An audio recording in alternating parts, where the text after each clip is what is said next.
YouTube, Cardfight King here, AQUA Life Baby. You already know. Today I got my brother here doing his deck profile on his Dragonic Kaiser deck profile.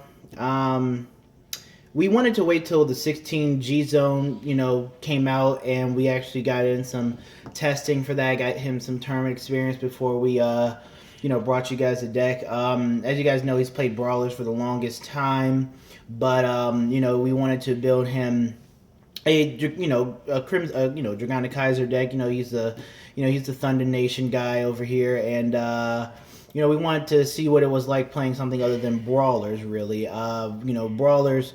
They really kind of slowed down a bit. Us, with trying, having to Legion and trying to find grade threes to do a lot of their abilities and stuff. So, at the time, we figured that Kaisers were a lot faster, and that you didn't have to do as much setup as you did for Brawlers to do to achieve what you wanted to achieve. And surprisingly, the deck's been running extremely well.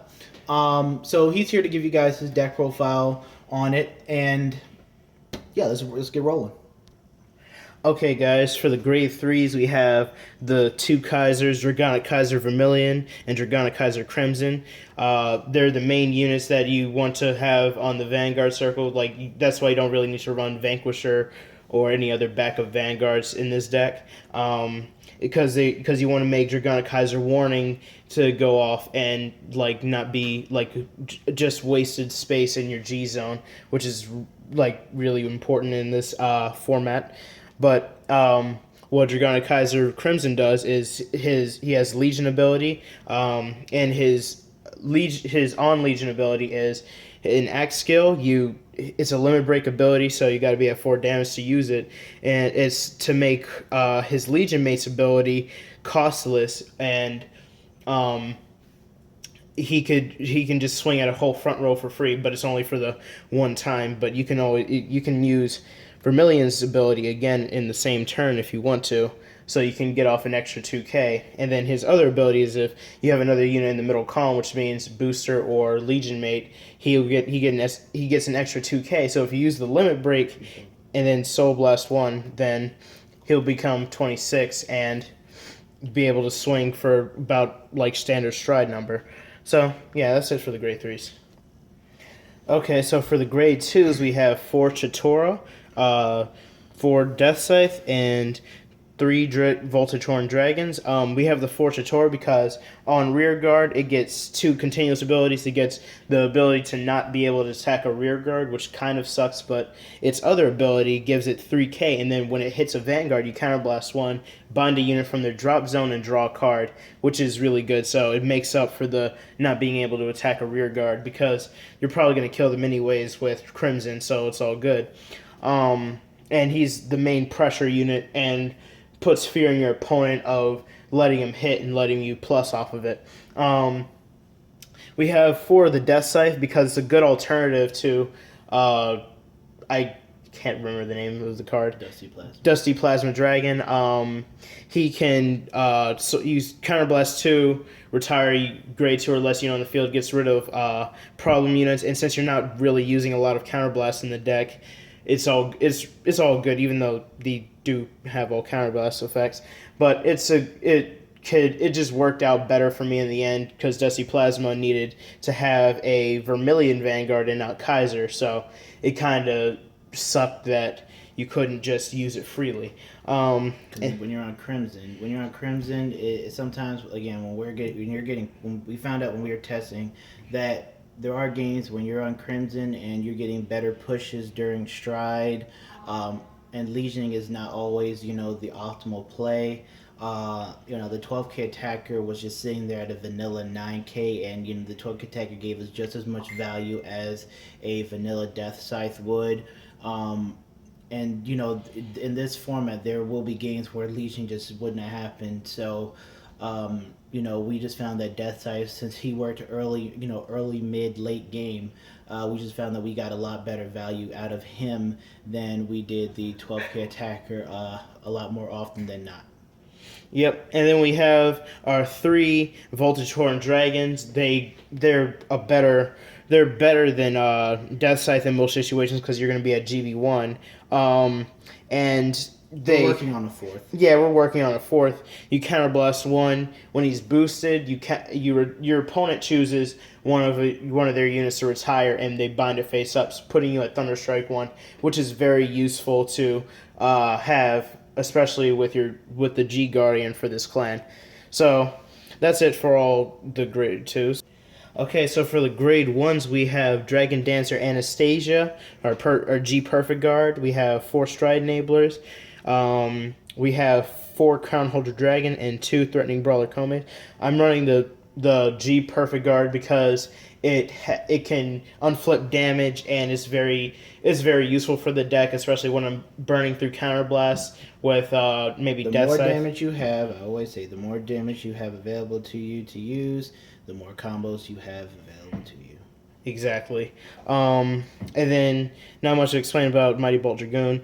We have Crown Holder Dragon who is very beneficial of you killing your opponent's units with Vermilion or Crimson and Dragonic Kaiser Warning. What he does is he gives 2k to himself and another unit on your field anywhere, not in the same column, when your Kaiser Vanguard hits. So it's very useful when you're going for big plays. Your opponent has a full front row, and like the only thing that can really stop him from being fully effective is if they throw out a Dismal on the field. So it's a very good card for this deck and should always be run at 4 for it. And then you have 2 Threatening Brawler Komes in the deck. I did run Rising Phoenix, but I figured out that he's a better alternative because he's a 7k booster for one, and it helps you filter out cards from your hand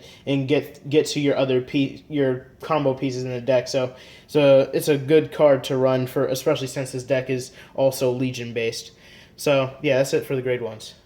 Okay, so now for the grade 0s. First, we have our Star Lizard Soldier Station. He's a very good card to run in this deck because it can get rid of problem starters like Chrono Dran and maybe Andre from Aqua Force. All you have to do is hit a Vanguard when he's boosting yours, and then you counterblast 1. Push him in the soul, and you retire a grade 0 on the field. Very good card to run. Gets rid of their early game and or late game pressure plays. So, I thought he was a better card than running the grade 3 Searcher. Then we have our standard 8 crit 4 draw 4 heal lineup. I'm running him because he can you put him in the soul. You give 3k to a unit, and it builds soul, so you can use Dragonic Kaiser Crimson's ability. If you're stuck on Legion and you can't stride during the turn, you could soul blast him and give himself 2k. So very good card to run in any Narukami deck. And it also makes numbers. If we have an 18k column, again, like we use Malika and Aqua Force guys, an 18 going to a 21, it's the difference between a 10k and a 15k shield. That's the difference between them dropping 2 cards or 3 cards, which can dramatically change the game. Yep, magic numbers are a thing. All right, on stride. Okay, so for our G Zone lineup, we have our Air Elements of Breeze, just in case your opponent wants a grade 2 game you. It's always good to have, but keep in mind you got to have 2 counterblasts open and a card in hand that you can spare dropping to, stride him. We have our 1 Lightning Knight Zorus, who's generally my first stride all the time because he can get off the GB1 for my other units, and it's a good on hit ability just to get out perfect guards from your opponent's hand. We have 2 Dragonic Vanquisher Voltage. It's a good card because you flip up another copy of itself. It gets the same ability as Zorus. On hit, you retire something. Your opponent chooses a unit to retire, and then you bind 2 from the drop zone. And then his GB3 ability, which is good. Your front row gets 3k for every unit in your opponent's bind zone. So the Thunder Strike thing is very useful in this situation. And then we have Dragonic or Conquest Dragon. What he does is you flip up another copy of himself if you're at GB2, and then you retire a unit from your opponent's front row, and your front row gets 5k for each open space. So if it's completely empty, they get 10k. So important rule about it: if you use his ability and then you call out units, your units will not get the power boost. Your units have to be on the field in your front row prior to you using his ability. Otherwise, they will not get the power gain. Exactly. So just keep that in mind when using it. But it's a great finisher, and or just pressure card if your opponent is too afraid to call things out because you know you're gonna eventually just kill their front row with Dragonic Kaiser Warning here. And speaking of which, Dragonic Kaiser Warning, you counterblast one, flip up another unit of himself, and he gets to attack your opponent's front row, and then give 5k to any 2 units on your field for every unit that you hit. So it doesn't always have to be the same units that you're giving power to, which is good. But it combos off of or Crown Holder combos off of him, making your Chator column potentially like 36 or 41 if you have like triggers stacked onto it. So very good card to have in the deck, and he's the main card that we use for for Crimson and Vermilion to stride with. And the only thing that really can hurt it is when your opponent's using Dismal to protect one thing, and then they're they're blocking another unit on their rearguard circle, and then leaving their Vanguard spot open. So you're not going to benefit too much off of it if they do tend to use Dismal. That's the only real weakness. But here are the G Guardians. We have one Metal Element Screw. You drop one when you have another G unit face up, and he gets a 10k shield when blocking. So it turns 25k shield. It becomes a 25k shield off of originally 15. So very good defensive card because your opponent's going to have big units swinging at you. So always good to have in the deck. We have one Dark Element Dismal because our rear guards are as important to us as maybe your opponent are to them. So it's very useful to have and good to protect your units from from retiring or getting blown up from big attacks or something like that.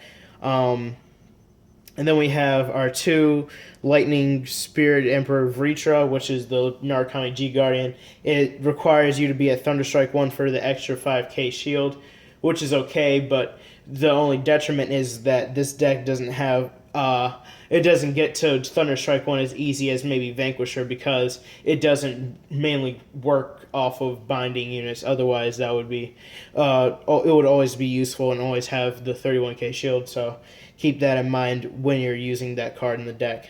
But that's it for the G units and the deck in general. Hope you guys enjoyed, and subscribe to the channel as always. AQUA Life Baby. Thunder Life Baby.